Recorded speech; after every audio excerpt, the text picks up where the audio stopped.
নমস্কার বন্ধুরা, বাঙালি রান্না করে আবারও নিয়ে চলে এলাম একটা নতুন রেসিপি। আমি আজকে বানাচ্ছি ডিমের অমলেট করে ঝোল।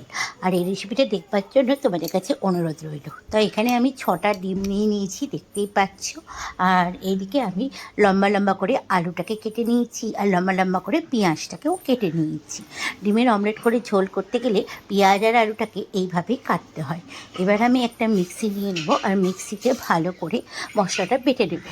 এখানে আমি দিচ্ছি একটা বড় সাইজের টমেটো, ক্যাপসিকাম, আদা, রসুন একসঙ্গে আমি বেটে নিলাম। এইবার একটা একটা করে ডিম আমি বাটির মধ্যে অল্প সামান্য লবণ দিয়ে ভালো করে ফ্যাটিয়ে নিয়ে একটা একটা করে ডিম কিন্তু ভেজে নিতে হবে। হ্যাঁ, এখানে আমি তোমরা চাইলে পারে একসঙ্গে 6টা ডিম একসঙ্গে ফেটিয়ে কিন্তু ভাজতে পারো, কিন্তু আমি এখানে একটা একটা করে ভেজেছি। দিয়ে তোমরা কেটেও ছোটো ছোটো করে পিস করেও ঝোল করতে পারো। তো এখানে একটা একটা করে ডিম ভেজে নিয়েছি। দেখো, এবার ডিমগুলোকে আলাদা করে একটা পাত্রের মধ্যে তুলে নিলাম। এই যে 6টা ডিম দেখতেই পাচ্ছ।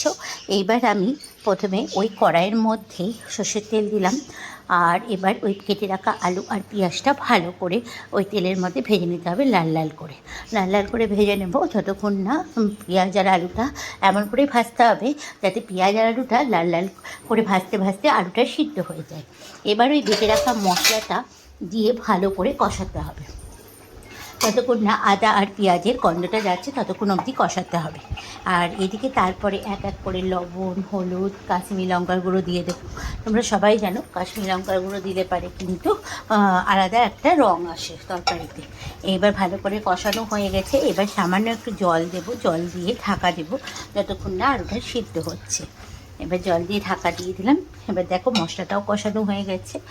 এবার আলুটা তো আমার ভাজতে ভাজতেই সিদ্ধ হয়ে গেছিলো খানিকটা, তাই এদিকে দেখো আমার আলু ভালো মতো সিদ্ধ হয়ে গেছে। এবার ভেজে রাখা যে ডিমগুলো, সেই ডিমগুলো এর ওপর দিয়ে একটুখানি ফুটিয়ে নিতে হবে। ভালো করে ডিমটা ঝোলের মধ্যে ডুবিয়ে নেবো, দিয়ে ভালো করে ফুটিয়ে নেবো। এবার এর ওপর থেকে দিয়ে দেবো হচ্ছে সামান্য গরম মশলার গুঁড়ো। এখানে আমি শাহি গরম মশলাটা ইউজ করছি, আর শাহি গরম মশলাটা কিন্তু খুব সুন্দর টেস্ট আসে, আর গন্ধটাও খুব সুন্দর।